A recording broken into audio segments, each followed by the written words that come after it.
Mi nombre es Luis Álvarez Castillo y lo que voy a compartir es un testimonio real, un testimonio de lo que viví en mi vida antes de conocer a Dios y cómo su misericordia me rescató. Este testimonio no es solo mío, sino que es un mensaje para aquellos que han iniciado en el Evangelio sin comprender del todo los riesgos espirituales que existen cuando uno no está preparado.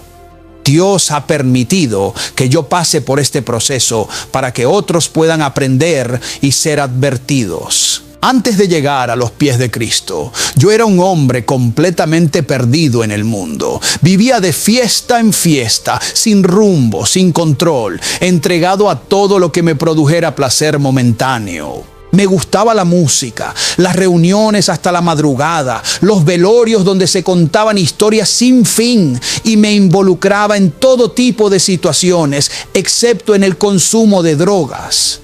Era mujeriego, desvelado y andaba por las calles sin hallar descanso. Pero aunque parecía que disfrutaba la vida, en el fondo había un vacío que nada lograba llenar. Nunca encontraba tranquilidad, siempre sentía que algo me faltaba, pero no sabía qué era. Las cosas comenzaron a tomar un giro aún más oscuro cuando entré en una crisis profunda. La desesperación me abrazó cuando vi que mi situación económica se desmoronaba. Tenía hijos pequeños y quería darles lo mejor, asegurarme de que no les faltara nada, pero por más que lo intentaba, no encontraba la forma de salir adelante. Mi barbería, la fuente de mi sustento, comenzó a venirse abajo. Los clientes disminuían, las deudas aumentaban y con cada día que pasaba, la ansiedad crecía dentro de mí. Era como si estuviera atrapado en un túnel sin salida. No podía soportar la presión y poco a poco la desesperanza se apoderó de mí. La angustia me dominaba y sin darme cuenta caí en una depresión profunda. Fue en ese momento que comencé a sentir el peso de mi vida sin Dios. Recordaba a mi madre, una mujer humilde y temerosa del Señor. Siempre me hablaba de Dios, me daba consejos, me guiaba por el camino correcto, pero en mi necedad nunca quise escuchar. Cuando ella falleció, comprendí que me había quedado sin dirección, sin una voz que me guiara. Fue ahí cuando entendí que necesitaba algo más grande que mi propia fuerza, algo que pudiera sostenerme cuando todo lo demás fallaba. Y en mi desesperación decidí buscar a Dios. Al tomar la decisión de entregarme al Evangelio, pensé que las cosas cambiarían de inmediato. Me bauticé, comencé a congregarme, a leer la palabra, a asistir a cultos. En solo 2 meses, mi pasión por Dios creció tanto que quería hacer su obra. Veía cómo otros predicaban, cómo oraban por los enfermos, cómo imponían manos y ocurrían milagros. Yo quería ser parte de eso, quería sentir ese poder de Dios en mi vida. Sin embargo, no entendía que había un proceso, que no todo era cuestión de emoción o de voluntad, sino de preparación espiritual. Con ese fervor, empecé a salir a las calles a repartir tratados, a hablar de Dios con quien se me cruzara. Un día, decidí ir a una casa donde me habían dicho que había una persona enferma. Sentí que debía orar por él, que Dios me usaría para traer sanidad. Pero lo que no sabía es que me estaba metiendo en un territorio peligroso, sin la preparación necesaria. Cuando llegué a la casa, todo parecía normal. Entré con confianza, convencido de que estaba haciendo lo correcto. Me acerqué al enfermo y comencé a orar, pero en ese momento, algo que nunca había experimentado antes ocurrió. Los demonios que estaban en aquella persona se manifestaron y se transmitieron a mí. No entendí lo que pasaba en ese instante, pero mi cuerpo comenzó a reaccionar de manera extraña. Sentí una opresión, una carga pesada sobre mí. Algo dentro de mí se quebró y sin saberlo, estaba entrando en un tormento espiritual que cambiaría mi vida para siempre. El momento en que entré a esa casa para orar por el enfermo fue el inicio de una tormenta espiritual que nunca imaginé vivir. Me sentía confiado, creía que con apenas 2 meses en el Evangelio ya tenía la autoridad para enfrentar cualquier situación. Veía cómo Jesús sanaba enfermos, cómo los discípulos expulsaban demonios, y en mi mente pensaba que al haber dado mi vida a Dios, automáticamente tenía ese mismo poder. Pero estaba equivocado. Al comenzar la oración, algo cambió en el ambiente. La opresión se hizo pesada y en cuestión de segundos sentí que una fuerza que no podía ver pero que sí podía percibir comenzó a rodearme. De repente mi voluntad ya no me pertenecía.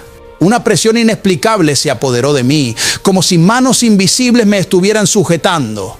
Lo siguiente que recuerdo es ver una cubeta de agua llena y sin entender cómo ni por qué mi cuerpo comenzó a beberla. Vaso tras vaso, sin detenerse. No tenía sed, no era consciente de mis acciones, pero era como si algo me obligara a seguir bebiendo. Cada trago que pasaba por mi garganta se sentía ajeno a mi voluntad. No sé cómo tanta agua cabía en mi estómago, pero la bebí toda. Era una cubeta grande, de las de pintura, llena hasta el tope. Y cuando terminé, sin previo aviso, mi cuerpo reaccionó violentamente. Un impulso irrefrenable me hizo abrir la boca y expulsar toda esa agua con una fuerza indescriptible. Sentí que algo más salía conmigo, como si estuviera drenando no solo el líquido, sino algo oscuro y pesado que se había aferrado a mí. Perdí el conocimiento. No sé cuánto tiempo estuve inconsciente, pero cuando abrí los ojos, algo dentro de mí había cambiado. Ya no era solo el joven que entró con la intención de hacer la obra de Dios. Ahora llevaba conmigo una carga que no era mía, un tormento que no entendía. Lo que estaba en ese enfermo se había transferido a mí. Me levanté como pude y salí de esa casa tambaleándome. La madre del enfermo estaba allí, pero no reaccionó, no hizo nada, como si no se diera cuenta de lo que acababa de ocurrir. Aún sin comprender completamente lo que me estaba pasando, lo único que pensé fue en correr a la iglesia. Creía que allí encontraría ayuda, que los hermanos en la fe sabrían qué hacer conmigo. Al llegar, mi desesperación era evidente. No llegué en calma, no llegué en silencio, sino gritando, buscando auxilio, esperando que alguien me ayudara a ser libre de lo que ahora me atormentaba. Pero lo que encontré no fue lo que esperaba. En lugar de recibir ayuda, la congregación entró en pánico. Los hermanos me miraban con temor. El pastor y los líderes no supieron qué hacer. Esperaba que me impusieran manos, que oraran con autoridad para reprender aquello que me estaba consumiendo por dentro. Pero no pasó nada. Solo vi miradas confusas, rostros asustados, personas retrocediendo en lugar de avanzar para socorrerme. Fue entonces cuando entendí algo que nunca había considerado. No todos los que predican están preparados. Hay iglesias que tienen una apariencia de piedad, pero sin el poder de Dios. No basta con memorizar versículos, no basta con conocer la doctrina. Se necesita una verdadera unción, una vida de oración y entrega para hacer frente a lo que es espiritual. Al ver que no recibía ayuda, los hermanos decidieron llevarme de regreso a mi casa. Me acostaron en mi cama, pensando que tal vez era una crisis pasajera, que con descanso todo volvería a la normalidad, pero no fue así. Con el paso de las horas, la situación se agravó. Ya no era yo mismo. Mi mente estaba perturbada. Mi cuerpo ya no respondía de manera normal. Lo que había sucedido en esa casa había abierto una puerta que yo no supe cerrar. Mi madre, al ver mi estado, tomó la decisión que creyó necesaria. No entendía lo que me pasaba, pero sabía que necesitaba ayuda. Así que, sin más opciones, me llevó al 28. Para quienes no lo conocen, el 28 es el nombre que se le da a un manicomio, un lugar donde llevan a las personas desquiciadas, aquellas que han perdido la razón y que ya no pueden valerse por sí mismas. Y ahí, junto con otros que habían sido consumidos por la locura, fue donde terminé. Antes de llegar ya andaba sin rumbo por las calles. La gente me miraba con desprecio, con miedo. Me golpeaban, me empujaban, me insultaban. Nadie entendía lo que me pasaba, ni siquiera yo. En mi desesperación recogía basura, comía de los basureros, vagaba sin rumbo, completamente perdido. Pero aún en medio de mi desgracia, aunque yo no lo supiera en ese momento, la misericordia de Dios todavía estaba sobre mí. Llegar al 28 fue como ser arrojado a un mundo completamente desconocido, un lugar donde el tiempo parecía haberse detenido y la razón se desvanecía en medio de gritos y murmullos ininteligibles. Aunque mi mente ya no funcionaba como antes, dentro de mí aún quedaba algo que registraba cada experiencia, cada momento en ese espacio donde la locura no era vista como un trastorno, sino como el estado natural de quienes allí habitaban. La primera impresión fue abrumadora.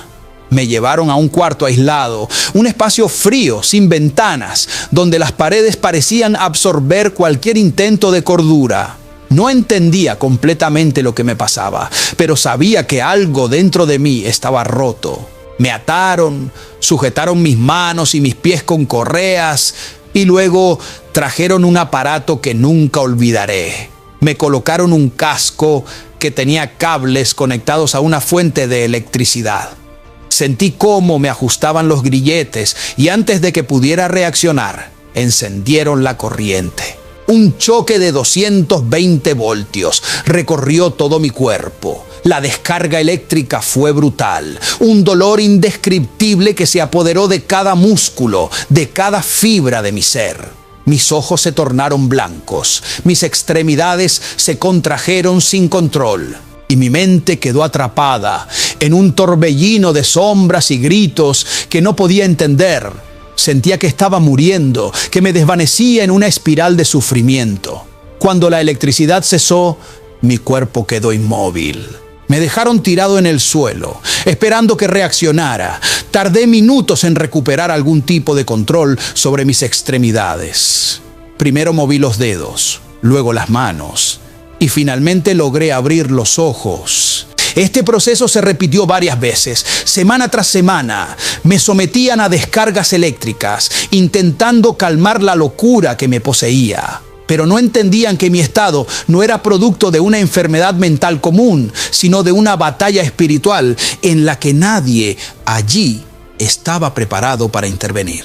Con el tiempo, aunque mi cuerpo seguía sufriendo los tratamientos, comencé a notar que dentro del manicomio había un cierto orden, una jerarquía oculta entre los internos y los doctores. Aunque todos estaban allí por diferentes razones, algunos pacientes eran más funcionales que otros, y en poco tiempo los médicos comenzaron a notar que, a pesar de mi estado, aún conservaba un grado de lucidez. Fue así como me convirtieron en una especie de mediador entre los doctores y los nuevos internos. Me daban una tarea peculiar. Debía hablar con aquellos que llegaban en estados agresivos, convencerlos de que se dejaran aplicar las inyecciones que los tranquilizarían. No sé por qué me escogieron a mí, pero acepté, porque cada vez que lograba calmar a uno de los internos, me daban comida extra. En ese lugar, un pan y un vaso de avena podían significar la diferencia entre un día soportable y otro lleno de hambre. Recuerdo una ocasión en particular. Una mujer llegó al 28 completamente descontrolada, gritando, golpeando las paredes, lanzando cosas a los doctores. Nadie lograba acercarse a ella sin correr el riesgo de ser atacado. Me llamaron, como si yo fuera el único capaz de intervenir. Me acerqué con cautela, sentándome en un banco de hierro. Ella, aún alterada, comenzó a retroceder poco a poco. Yo la miraba, tranquilo, sin hablar demasiado, esperando el momento en que su energía se agotara. Cuando finalmente quedó acorralada en el banco, la abracé con firmeza y le susurré que todo estaría bien, que no le harían daño. Ella se tranquilizó. Fue entonces cuando los médicos aprovecharon para inyectarla y calmarla. Desde ese día, los doctores me usaban constantemente para convencer a otros internos de cooperar. Me trataban bien, me daban más comida y, en cierto modo, eso me permitió sobrellevar la vida dentro del manicomio. A pesar de mi propia locura, me volví un instrumento dentro de ese mundo caótico. Los días pasaban y mi reputación dentro del 28 crecía. Los internos me respetaban, los doctores confiaban en mí para tareas pequeñas y poco a poco fui entendiendo que este lugar sería mi hogar por mucho tiempo. Pasaron meses, luego años. Había personas que llegaban a visitar a los internos y de alguna manera yo también me convertí en parte de sus visitas. Un día, una familia llevó ropa y dinero a uno de los internos con quien me llevaba bien. Cuando vi que le dieron 500 pesos, los guardé en silencio, esperando el momento adecuado para usarlos. No tenía muchos recursos.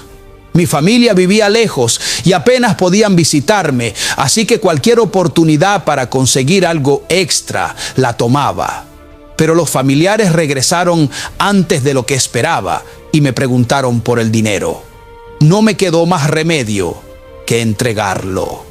A pesar de todo, no me trataban como a los demás internos. Me llevaban ropa, desodorante, jabón, cosas que otros no recibían. Dentro de la locura había encontrado una manera de sobrevivir, pero aún no había salido del infierno en el que estaba atrapado. Cada día en el 28 era una prueba. Había noches en las que los gritos no cesaban, momentos en los que veía a los internos hablar solos, discutir con voces invisibles, responder a cosas que nadie más podía ver. Yo mismo escuchaba voces en mi cabeza, susurros que me decían que me quitara la vida, que mi existencia no tenía sentido. Los demonios no solo estaban en la casa donde había orado por aquel enfermo. Estaban aquí también, en este manicomio, atormentando a cada persona encerrada en esas paredes. El 28 no era solo un hospital psiquiátrico. Era un lugar donde el mundo espiritual y el físico se entremezclaban de formas que nadie podía comprender. Y yo estaba atrapado en medio de ese caos. Las sesiones de electroshock en el 28 se convirtieron en una rutina aterradora. Cada vez que me ataban a aquella silla, sabía lo que venía. El ardor en las muñecas por los grilletes de metal, la sensación de impotencia mientras los doctores ajustaban los cables a mi cabeza, el momento exacto en que activaban la corriente y todo mi cuerpo se sacudía sin control. Era como si mi alma estuviera atrapada en un torrente de electricidad, una descarga que no solo hacía saltar mis músculos, sino que parecía arrancar pedazos de mi cordura con cada sesión. Los 220 voltios recorrían mi cuerpo sin piedad. La corriente se metía hasta lo más profundo de mi ser, sacudiéndome con una violencia que no se podía describir con palabras. Mis ojos se ponían en blanco, mi mandíbula se trababa y cada vez que terminaba la descarga caía inconsciente. Me despertaban lanzándome en un cuarto oscuro y frío, donde quedaba tirado por más de una hora esperando que mi cuerpo volviera a responder. Lo primero que podía mover era un dedo, luego una mano, y poco a poco recuperaba algo de movilidad. Era un ciclo de sufrimiento constante, una lucha diaria por mantener lo poco que quedaba de mí. Pero a pesar de todo, dentro de aquel manicomio, en medio de la locura y el tormento, yo sabía que Dios estaba conmigo. No entendía por qué tenía que pasar por todo eso, pero algo dentro de mí me decía que no estaba solo. Después de tantas sesiones, los doctores comenzaron a notar que mi mente empezaba a responder de manera distinta. Tal vez creyeron que su tratamiento estaba funcionando, pero lo cierto era que Dios estaba obrando. Ya no reaccionaba como los otros internos, no gritaba, no atacaba, no me lanzaba contra las paredes. Eso me hizo ganarme su confianza. Me asignaron un nuevo rol dentro del hospital, el de ayudante. Me pusieron a apoyar a los enfermeros, a tranquilizar a los nuevos internos, a convencer a aquellos que se resistían a los tratamientos. Me daban más libertad. Podía moverme por algunas áreas sin ser vigilado todo el tiempo y empecé a buscar la manera de salir de ahí. Cada día observaba los movimientos del personal, los momentos en que se distraían, las puertas que se abrían y cerraban. Sabía que si lograba encontrar el momento preciso, podría escapar. Finalmente, un día, vi mi oportunidad. Había una puerta que tenía un sistema de control remoto. Esperé el momento en que los guardias se distrajeron y corrí hacia ella con todas mis fuerzas. Pero justo cuando estaba a punto de cruzarla, alguien presionó el botón y la puerta se cerró de golpe, deteniéndome en seco. Mi intento de escape no pasó desapercibido. Me atraparon y, como castigo, me metieron en un cuarto oscuro. No tenía idea de cuánto tiempo pasé ahí dentro, pero la desesperación fue peor que cualquier electroshock.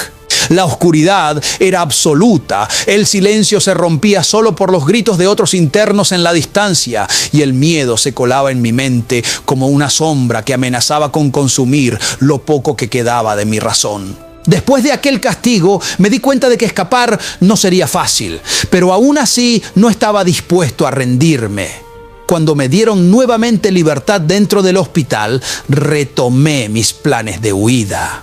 Antes de llegar al 28, mi locura me había llevado a vagar por las calles de la capital. Recuerdo claramente aquel día en la zona franca de vivienda. Mi mente no funcionaba con claridad, pero algo me llevó a romper 2 teléfonos públicos de la compañía de telecomunicaciones con un tubo de metal. No tenía sentido lo que hacía, pero en mi estado, la realidad y el delirio se mezclaban de formas que no comprendía. Apenas rompí los teléfonos, salí corriendo sin rumbo fijo. Llegué a un lugar y me encontré con otra persona que estaba igual que yo, otro loco. Nos sentamos y comenzamos a hablar, aunque en realidad ninguno de los dos entendía lo que decía el otro. Solo balbuceábamos palabras sin sentido, pero de alguna manera nos entendíamos dentro de nuestra propia confusión. No pasó mucho tiempo antes de que aparecieran los vigilantes de la zona franca. Estaban armados y no dudaron en encañonarme. Me subieron a la fuerza a un vehículo y me llevaron detenido. Cuando llegamos a la zona donde estaban los guardias, me tiraron al suelo y uno de ellos tomó la escopeta por el cañón, usando la culata como un garrote. Sin previo aviso, me golpeó con todas sus fuerzas en la espalda. El impacto fue brutal. Sentí que mi columna se partía en 2. Un dolor insoportable recorrió mi cuerpo, pero lo que pasó después los dejó aterrados. En lugar de quedarme en el suelo, inmóvil como ellos esperaban, me levanté en cuestión de segundos, sacudiéndome el polvo como si nada hubiera pasado. Los guardias se miraron entre ellos asustados. Sabían que el golpe que me habían dado era suficiente para dejarme lisiado o incluso matarme, pero yo seguía de pie. Ellos no entendían lo que pasaba, pero yo tampoco. Algo o alguien me sostenía. Intentaron alejarse, pero luego de unos minutos volvieron a buscarme. Me subieron nuevamente a un camión militar y me llevaron a un descampado. Era un basurero, un lugar apartado de la ciudad. En mi mente algo me decía que ese era mi final. Cuando el camión se detuvo, un policía me ordenó que bajara. Sabía lo que venía. Muchas veces había escuchado historias de personas llevadas a lugares así para nunca regresar. Pero algo dentro de mí me hizo reaccionar de manera distinta. Me bajé del camión, pero no me alejé de él. Me quedé pegado a la carrocería sin moverme demasiado. Sabía que si me apartaba, sería más fácil para ellos cumplir con su propósito. Uno de los oficiales me miró de arriba abajo, como estudiándome. Luego me dijo algo que nunca olvidaré. Tú tienes algo que te cuida. Toda persona que yo traigo a este lugar es para matarla, pero contigo no puedo.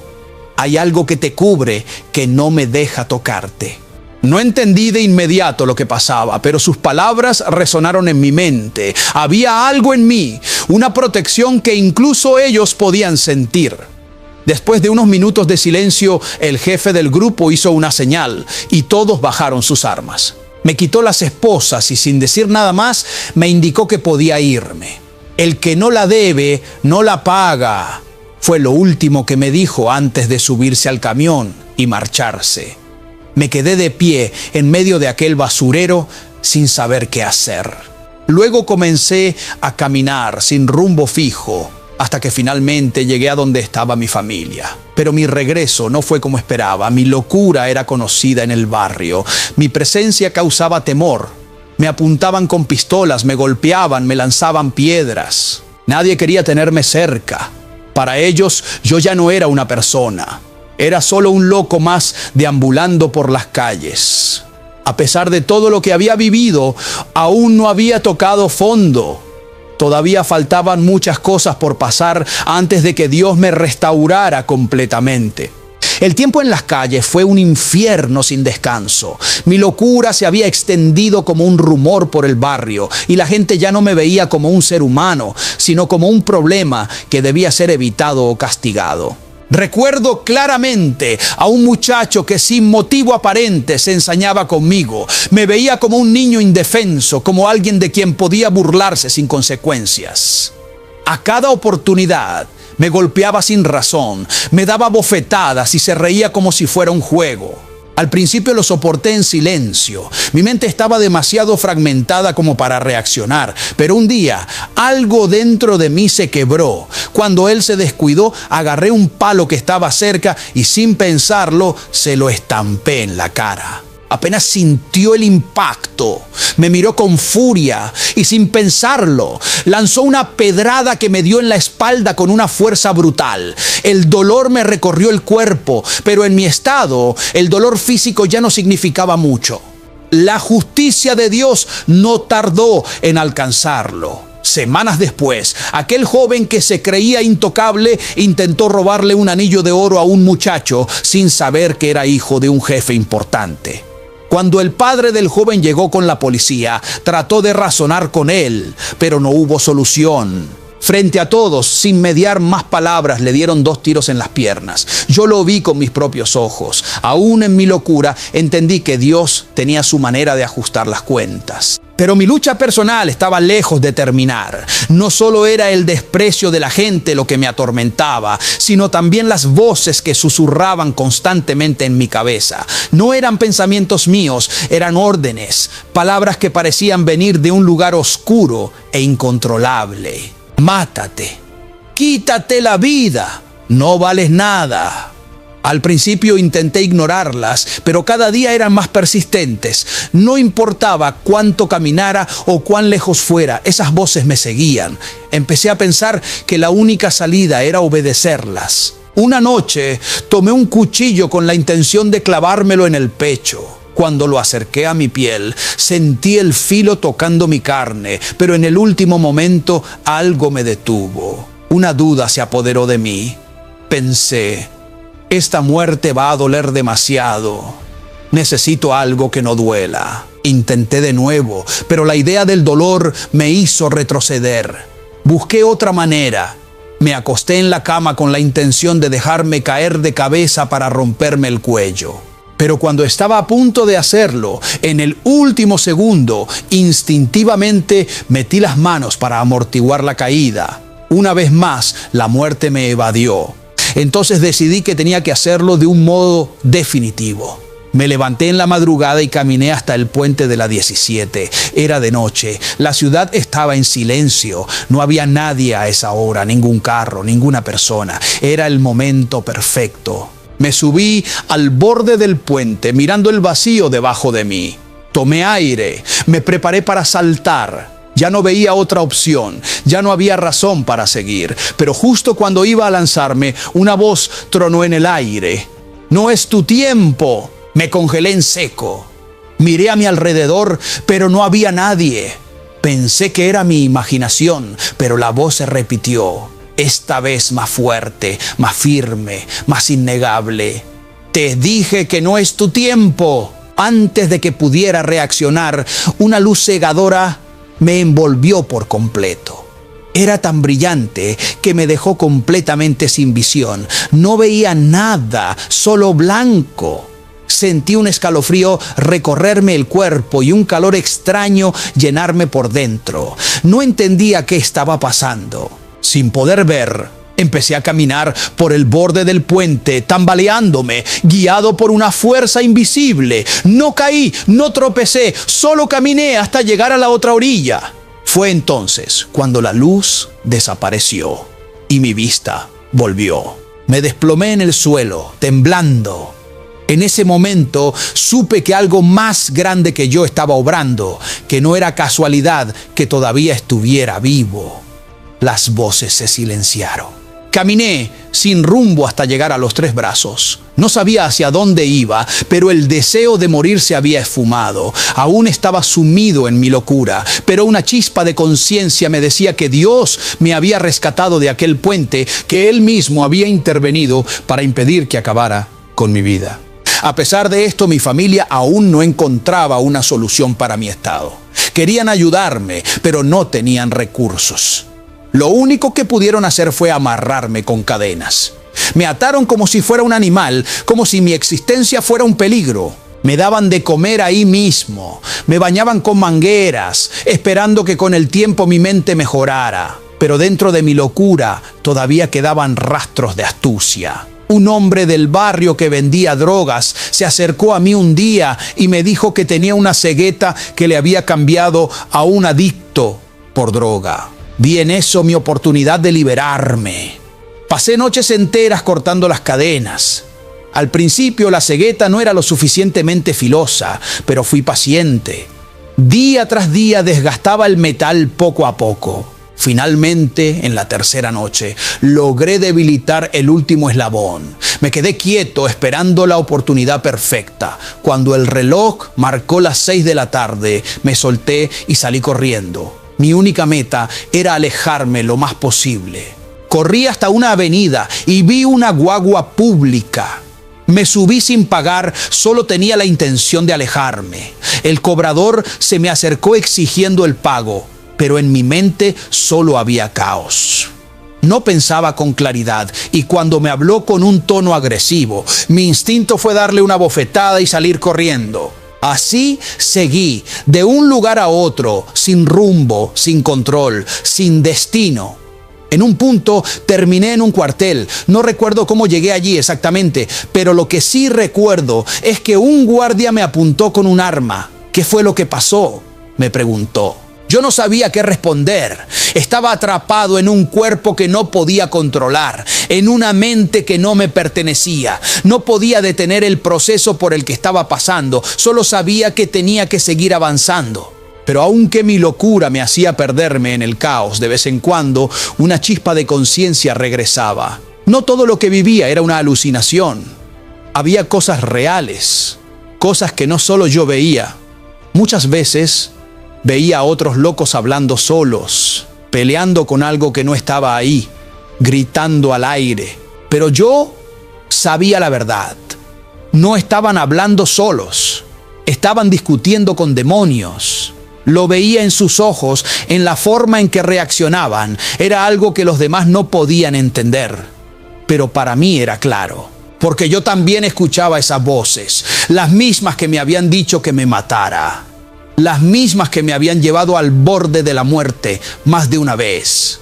Pero Dios tenía otro plan. Durante mi tiempo de locura, llegué a ver cosas que muchas personas jamás entenderían.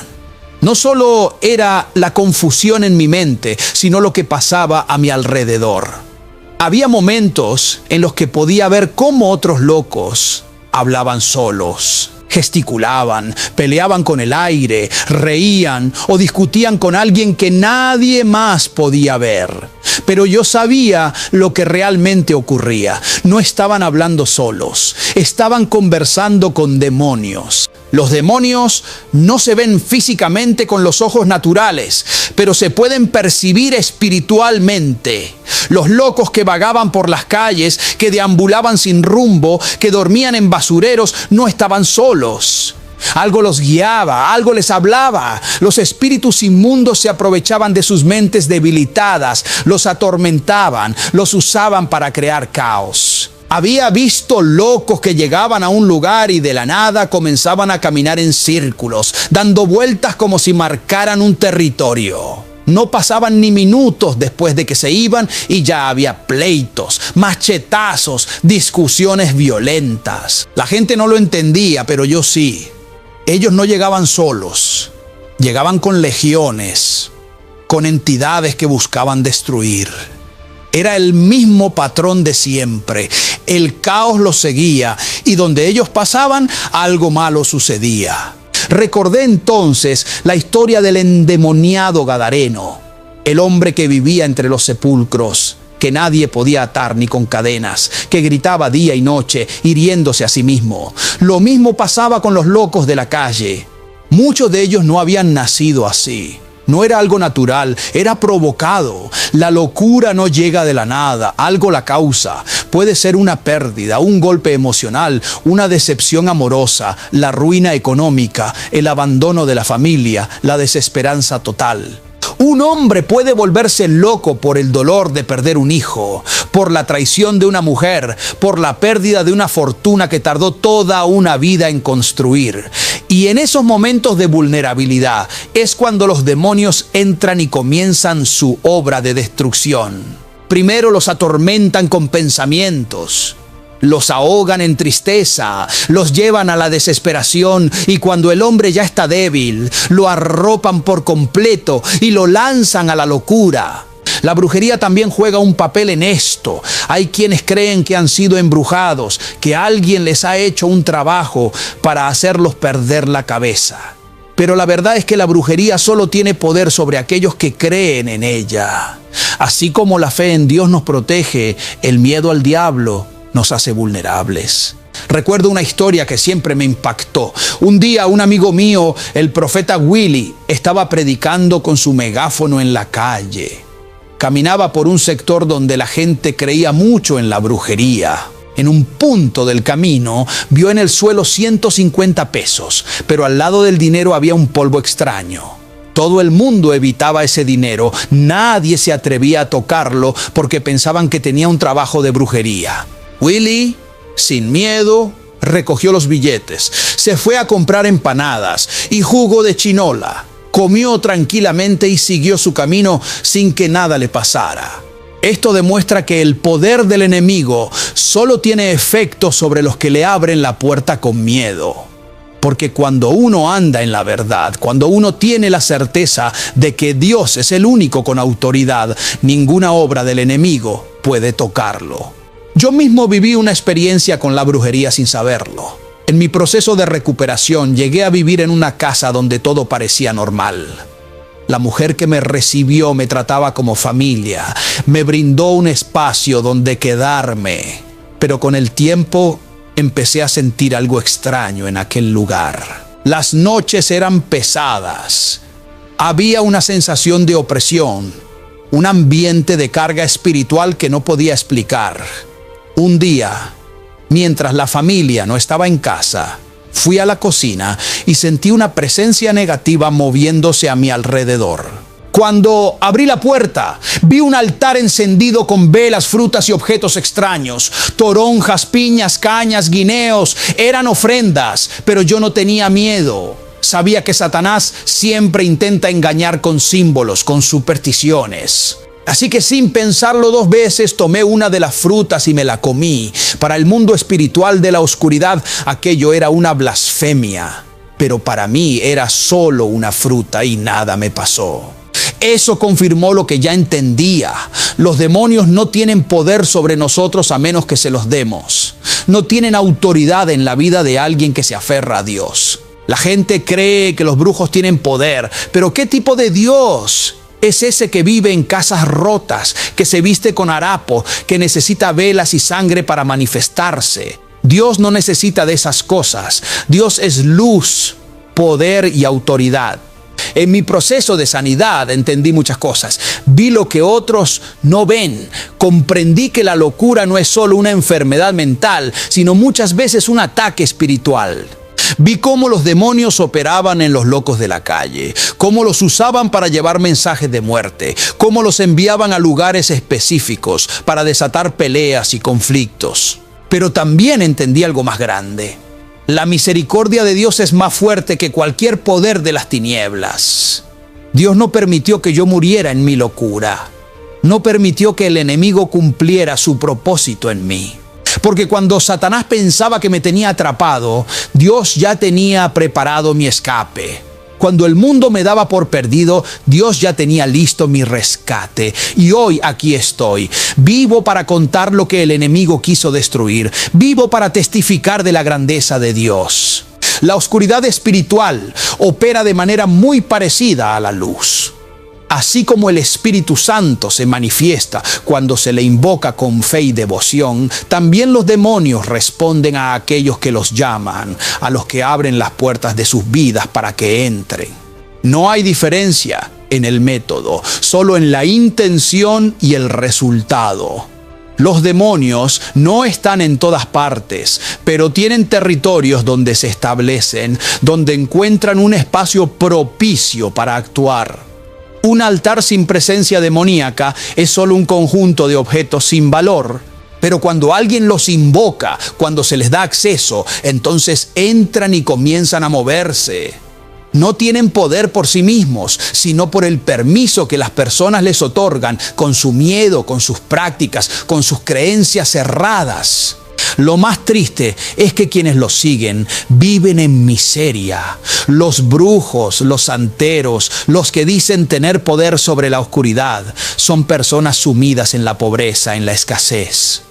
Los ves con ropa sucia, viviendo en casas destruidas, mientras aquellos que confían en Dios, aquellos que han sido transformados por su poder, caminan limpios, con dignidad, reflejando la luz del reino. Y sin embargo hay quienes, con dinero y comodidades, corren tras los brujos buscando soluciones a sus problemas. Personas con grandes vehículos, con trajes elegantes, que van donde alguien que vive rodeado de ratas y cucarachas, creyendo que ese hombre les dará prosperidad. Es una ironía cruel. Satanás mantiene a los suyos en miseria, mientras Dios levanta a los suyos con honra. La oscuridad nunca brilla, no tiene luz propia, y sin embargo, la gente la busca. Recuerdo cuando vivía en San Luis y tenía un amigo haitiano. Un día llegó con un pescado dentro de una funda, un pescado enorme, y yo, curioso, le pregunté qué hacía con eso. Su respuesta me dejó helado. Me dijo que lo necesitaba para hacer un trabajo. Satanás tiene fascinación por lo muerto. Sus obras siempre están ligadas a lo podrido, a lo hediondo, porque su naturaleza es la corrupción. Por eso los altares que le dedican están llenos de huesos, de sangre seca, de objetos impregnados de muerte. No es un Dios de vida, es un príncipe de tinieblas, y donde Él opera solo hay miseria. La brujería opera con el miedo. Cuando una persona entra a un centro espiritista y ve un cráneo, un pedazo de piel reseca, un tarro con un líquido espeso, la mente comienza a engañarla. No es el objeto lo que tiene poder, sino la creencia de la persona en él. Y esa creencia le da al enemigo la oportunidad de operar. Yo mismo pasé por eso cuando estaba enfermo, cuando mi familia, desesperada por mi locura, me llevó a un brujo con la esperanza de que me arreglara. Aquella escena fue una de las más absurdas de mi vida. El brujo pidió que le llevaran un tabaco, una botella de ron blanco y un gallo rojo. Yo, en mi estado de locura, solo observaba la escena con una mezcla de asombro y burla. Me llevaron a un cuarto donde el hombre, en un intento de exorcizarme, se tomó un trago del ron y me lo escupió en la cara. Me quedé mirándolo. Luego tomó el tabaco, lo encendió y empezó a soplarme el humo encima mientras murmuraba palabras incomprensibles. Y yo, en vez de sentir miedo, no podía parar de reírme. Pero la verdadera obra vino después. El brujo agarró el gallo y lo degolló frente a mí. La sangre comenzó a brotar y antes de que terminara de caer al suelo, me la arrojó encima, asegurando que con eso los demonios que tenía se irían. Seguí riéndome. Nada pasó, nada cambió. El tabaco no funcionó, el ron no funcionó, la sangre del gallo no hizo nada. Cuando mi familia me llevó de regreso a casa, seguía igual. No hubo sanidad, no hubo liberación, porque el poder de Satanás es un engaño, es un truco. No tiene verdadera autoridad, solo ilusión. Los brujos operan igual que los adivinos. Juegan con las probabilidades, con los patrones repetidos de la vida. Un adivino puede predecir algo por coincidencia, porque conoce las reacciones humanas, porque maneja información general y la convierte en algo personal, pero no tiene poder real. Lo mismo pasa con los brujos que dan números de lotería. No es que tengan un don especial, sino que aplican una estrategia simple. Si reciben a 50 personas, les dan números en pares a cada uno. Alguien inevitablemente ganará. Y cuando ese alguien regresa a dar testimonio, otros lo siguen, creyendo que el brujo tiene poderes místicos. Es un engaño bien montado, pero Dios no necesita trucos. Dios no juega con probabilidades. Dios es poder absoluto. Después de mi salida del 28, el mundo me veía como un loco que había logrado controlarse. Pero yo sabía que había sido liberado por la mano de Dios. Sin embargo, la gente seguía temiéndome. Yo era barbero, y cuando intenté retomar mi trabajo, nadie quería sentarse en mi silla. Decían que cómo iba a confiarse en un hombre que había estado loco, que había pasado 2 años en un manicomio. Pero hubo un amigo, alguien que realmente creyó en mí. Se sentó en mi silla y me dejó recortarlo. Lo hizo una y otra vez, hasta que la gente comenzó a verlo y a pensar, si a él no le ha pasado nada, tal vez ya está bien. Y así, poco a poco, comenzaron a regresar. Dios restauró mi vida, me devolvió mi dignidad. El mismo que estuvo atado en cadenas, el que deambuló por las calles, el que estuvo en el borde del puente listo para saltar, el que recibió electroshocks hasta quedar inconsciente, el que fue llevado a un brujo sin esperanza. Ese mismo hoy está aquí cuerdo, libre, completo. Porque la misericordia de Dios es real, y si Dios lo hizo conmigo, lo puede hacer con cualquiera. El proceso de recuperación no fue fácil, pero Dios estuvo conmigo en cada paso. La locura no desaparece de un día para otro, y aunque mi mente comenzaba a restaurarse, la sociedad aún me veía con los mismos ojos. No importaba cuánto me esforzara en demostrar que estaba cuerdo, la gente tenía miedo. Mi amigo, el único que confió en mí, sabía que yo no estaba loco. Me conocía de antes, había visto mi caída y ahora era testigo de mi levantamiento.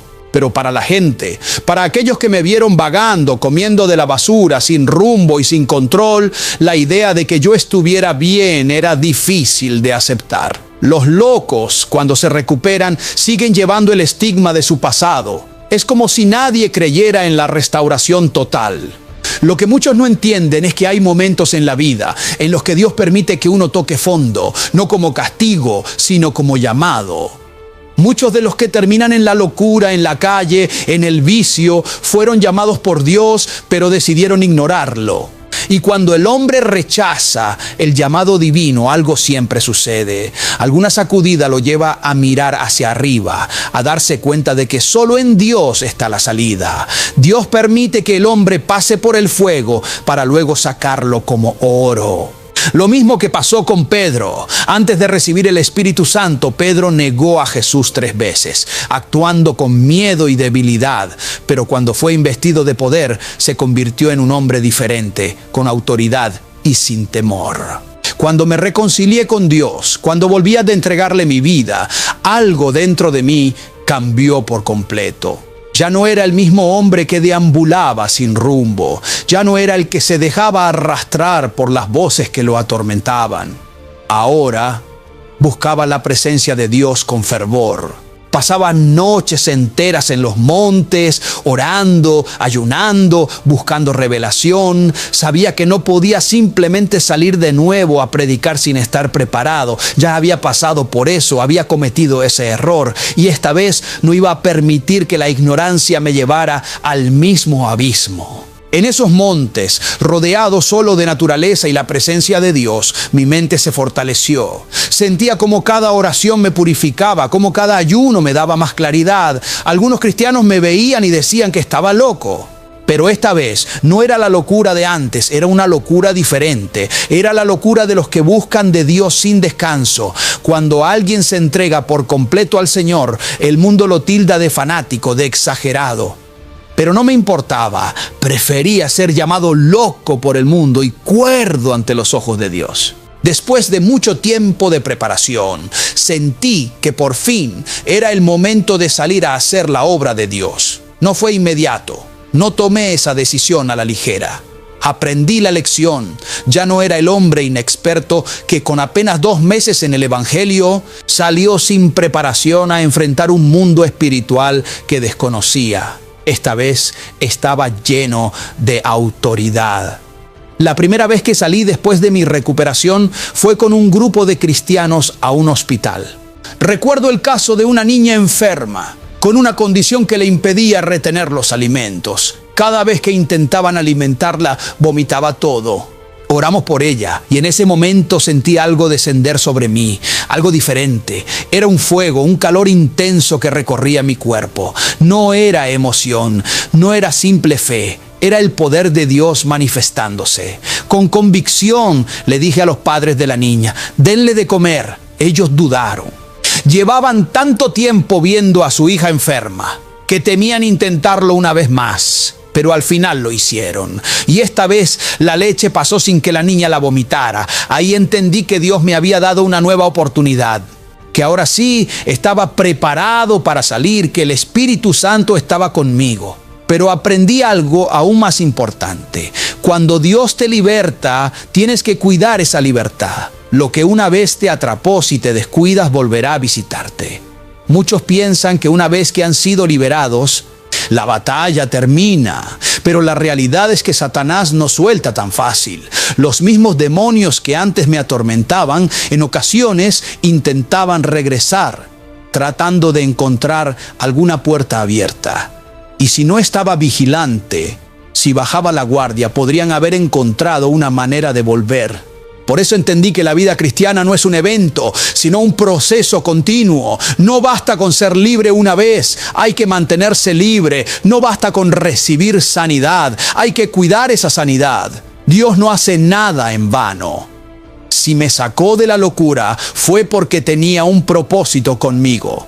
Cuando Dios paga un rescate por alguien, lo hace con una intención. Si te saca del hoyo, es para que ayudes a otros a salir también. Por eso, si yo había estado loco y Dios me sanó, mi deber era ayudar a otros a encontrar la sanidad.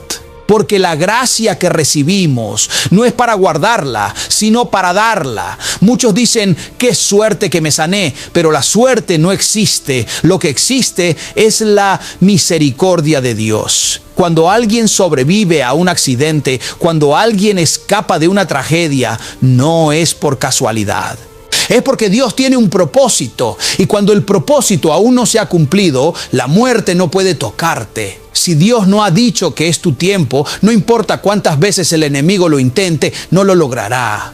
Y eso es lo que pasó conmigo. La gente me veía y pensaba que yo había tenido suerte, pero yo sabía la verdad. No fue suerte, fue Dios.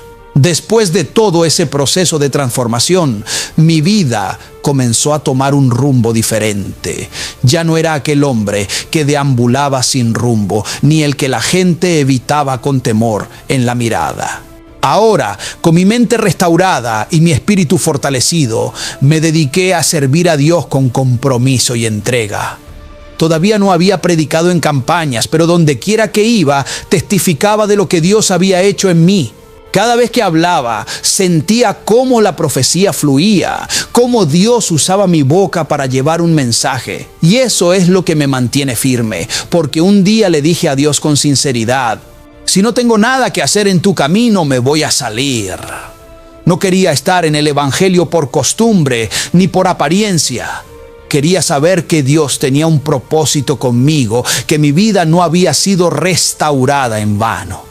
Y cuando empecé a ver cómo las palabras que Dios me daba se cumplían, entendí que Él seguía conmigo. Eso me dio fuerzas, porque cuando Dios usa a alguien, lo hace con propósito. Y cuando alguien obedece su voz, ve la gloria de Dios manifestarse.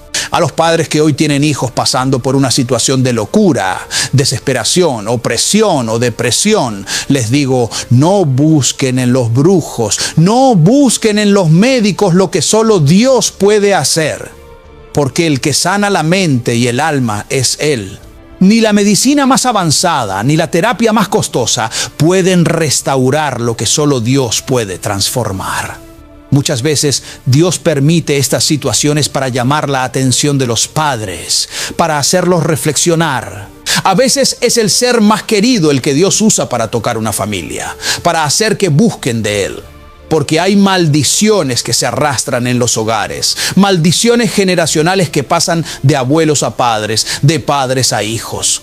Enfermedades, condiciones mentales, patrones de destrucción que se repiten porque hay puertas que nunca han sido cerradas en lo espiritual. El enemigo siempre busca una brecha. Y si la familia no está cubierta por la presencia de Dios, esas maldiciones siguen avanzando, buscando a quién destruir. Yo mismo he visto familias enteras con problemas mentales, pero curiosamente, solo los que han entregado su vida a Cristo han sido liberados. No es casualidad. Dios está llamando a esas familias, pero si no se acercan a Él, la opresión sigue, el tormento continúa. Muchas personas no creen en esto. Piensan que todo es casualidad, que son cosas de la genética o del destino. Pero el mundo espiritual es real y quien no lo entiende vive ciego ante lo que verdaderamente está sucediendo. Los espíritus de locura existen. Son entidades que buscan poseer, que buscan atormentar, que buscan quebrantar la mente de aquellos que tienen un propósito y no lo han descubierto. He visto con mis propios ojos cómo el enemigo corrompe, cómo influye en las personas para hacerlas caer en estados de locura, en desviaciones, en perversiones. Muchos no entienden esto, pero es una realidad. Desde tiempos antiguos hay fuerzas espirituales que buscan controlar a las personas. Hay quienes han oído hablar de espíritus en las aguas, de entidades que se manifiestan en ríos y mares, atrayendo a los desprevenidos. ¿Cuántos no han escuchado historias de personas que han sido llamadas por voces misteriosas, que han caminado hacia el agua y han desaparecido? Esto no es fantasía. En el mundo espiritual hay batallas que no se ven con los ojos humanos, pero que son tan reales como el aire que respiramos. ¿Cuántas veces hemos visto gente que dice escuchar voces, que de la nada se tiran desde edificios, desde puentes? Voces que les dicen, lánzate, ven aquí. Y cuando alguien intenta rescatarlos, ellos aseguran que vieron a alguien llamándolos, pero no era un ser humano. Eran fuerzas de las tinieblas, buscando llevarse una vida más. El mar esconde muchos secretos. Hay territorios que han sido entregados a potestades demoníacas desde hace generaciones. Barcos que se han hundido sin explicación. Tormentas que han surgido de la nada. Todo esto tiene un trasfondo espiritual. La gente no entiende que en lo oculto hay cosas que operan, que Satanás busca imitar todo lo que Dios hace. Así como en el reino de Dios hay profetas, pastores y ministros, en el reino de las tinieblas hay falsos profetas, hay falsos ministros, hay engañadores que manipulan a las personas. Por eso muchos buscan a los brujos, a los hechiceros, creyendo que encontrarán respuestas. Pero si el brujo tuviera poder, si realmente tuviera control sobre la fortuna y la prosperidad, ¿por qué sigue viviendo en miseria? ¿Por qué su casa está en ruinas? ¿Por qué su vida está llena de oscuridad? Porque lo que él ofrece es mentira. Satanás siempre quiere mantener a los suyos en el suelo, mientras que Dios levanta a los suyos y los hace brillar. He visto personas con dinero y con poder caer en la desesperación y terminar buscando en la brujería una solución que nunca encuentran. Porque lo que el enemigo ofrece es temporal, es un espejismo, un engaño. El único que puede dar vida, restaurar y traer paz es Dios. Y por eso estoy aquí testificando. Porque si Dios me sacó del hoyo, es para que otros puedan ver que sí hay esperanza.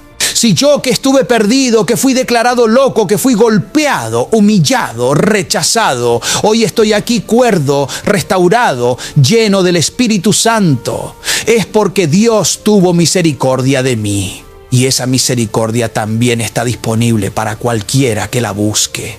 Dios no hace nada en vano. Si hoy estás escuchando este testimonio, es porque Dios quiere hablarte. No es casualidad. Dios tiene un propósito contigo. No te apartes de Él. No busques en lugares donde no hay respuesta, porque lo que necesitas, solo Dios puede darte. Antes de concluir este poderoso testimonio, quiero hacer una oración. Señor Todopoderoso, Padre de misericordia y amor infinito, en este momento me presento delante de ti con un corazón humillado y agradecido, reconociendo que solo tú eres el Dios vivo y verdadero, el único capaz de transformar vidas, de sanar la mente, de romper cadenas y de libertar a los cautivos. Hoy, en el nombre poderoso de Jesús, elevo esta oración por todos aquellos que se encuentran oprimidos, afligidos, atrapados en las tinieblas de la desesperación, de la locura, de la depresión y del tormento espiritual.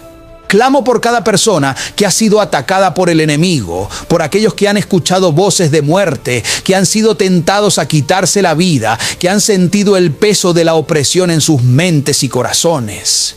Padre, en el nombre de Jesús, reprendo toda obra del enemigo que busca destruir a tus hijos. Declaro en este momento que toda atadura de locura, todo espíritu de tormento, todo demonio de suicidio, de depresión, de angustia, se rompe en el nombre de Jesús. Oh Espíritu Santo, entra en cada vida que clama por tu auxilio y trae restauración completa. Señor, así como me sacaste del abismo, así como me libertaste cuando el enemigo quería destruirme, así como me guardaste cuando el mundo me había dado por perdido, te pido que extiendas tu mano poderosa sobre cada alma que hoy necesita tu intervención, que ninguna vida se pierda, que nadie más caiga en la trampa del enemigo, que ningún hijo tuyo sea víctima de la desesperanza. Padre, desata tu poder sobre los hogares. Rompe maldiciones generacionales, sana las heridas del pasado, corta toda influencia de las tinieblas que haya estado operando en familias enteras. Espíritu Santo, llena cada casa con tu paz, cada corazón con tu amor, cada mente con tu verdad. Que toda opresión se disipe, que toda carga se levante, que toda mentira del enemigo sea expuesta y deshecha en el nombre de Jesús. Señor, pongo en tus manos a aquellos que han sido señalados, rechazados, que han sido considerados casos perdidos por la sociedad. Tú eres el Dios de lo imposible. Tú eres el que levanta del polvo al desvalido y lo sienta entre príncipes. Tú eres el Dios que devuelve la cordura, que restaura la dignidad, que limpia, que sana, que liberta. En este momento, ordeno en el nombre de Jesús que toda obra del diablo retroceda. Que todo espíritu inmundo que ha tomado autoridad sobre vidas se sujete al poder de Cristo. Que donde haya tristeza, entre gozo, que donde haya confusión, entre sabiduría, que donde haya muerte, entre vida en abundancia. Declaro que todo aquel que hoy recibe esta oración, que la escucha con fe, será libre por el poder de Jesucristo, porque en ti, Señor, hay victoria, en ti hay sanidad, en ti hay restauración completa. Gracias, Señor, porque sé que estás obrando. Gracias porque las cadenas ya están cayendo. Gracias porque hay mentes siendo restauradas, hay vidas siendo renovadas, hay corazones volviendo a ti. Hoy proclamo que Jesús es el Señor de esta generación, que el enemigo no tiene poder sobre aquellos que se refugian en ti, y con autoridad celestial declaro que todo aquel que invoque tu nombre será salvo, será libre, será restaurado. Lo creo y lo declaro en el poderoso nombre de Jesús. Amén y amén. Amado hermano y amada hermana, si este poderoso testimonio ha edificado tu vida, revelado verdades a tu alma, impactado tu espíritu y promovido crecimiento espiritual en ti, te invito a que le des me gusta a este mensaje. Comparte estas palabras con tu familia, amigos, en tus redes sociales y en grupos de redes. Difunde este testimonio entre los hermanos en la fe y también con aquellos que aún no conocen a Cristo, para que puedan ser transformados por estas revelaciones y que Dios utilice este mensaje para abrir sus ojos espirituales y llevarlos al arrepentimiento de sus pecados y hacia la salvación en Jesús. Si este mensaje ha resonado contigo, si ha alimentado tu espíritu, por favor dale me gusta, compártelo y déjame tus comentarios. Cuéntame cómo este testimonio ha bendecido tu vida. Yo soy el hermano Daniel y conmigo será hasta nuestro próximo testimonio. Dios les bendiga.